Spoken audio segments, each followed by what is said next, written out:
یہ کہانی ہے ایک ایسی قوم کی جو طاقت میں بے مثال تھی مگر غرور میں اندھی ہو گئی۔ یہ کہانی ہے قوم عاد کی۔ قوم عاد عرب کے علاقے احقاف میں آباد تھی۔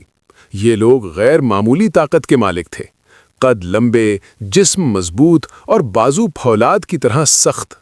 انہوں نے بلند و بالا محلات بنائے، ایسے ستون کھڑے کیے جن کی مثال اس زمانے میں کہیں نہ تھی۔ وہ کہتے تھے ہم سے زیادہ طاقتور کون ہے؟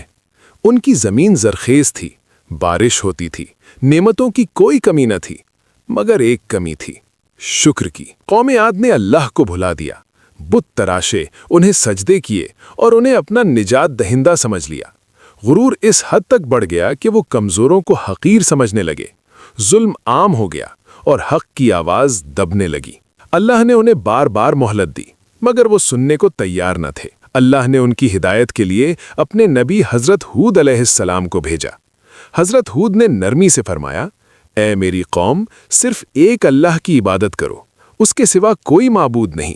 غرور چھوڑ دو ورنہ عذاب آئے گا۔ مگر قوم ہنسنے لگی۔ قوم عاد نے کہا، کیا تم ہمیں ہمارے معبودوں سے روکنے آئے ہو؟ ہم تمہاری بات نہیں مانتے۔ انہوں نے حضرت ہود کو جھٹلایا، دھمکیاں دیں اور مذاق اڑایا۔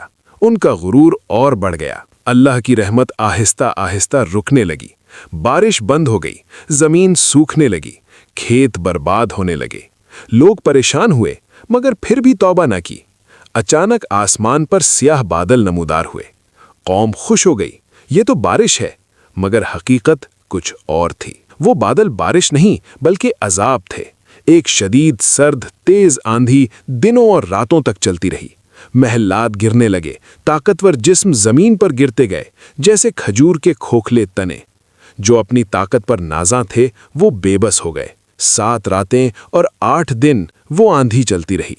آخرکار قوم عاد کا نام و نشان مٹ گیا، صرف خالی زمین، ٹوٹی دیواریں اور ایک عبرت باقی رہ گئی۔ حضرت ہود اور ایمان لانے والے اللہ کے حکم سے محفوظ رہے۔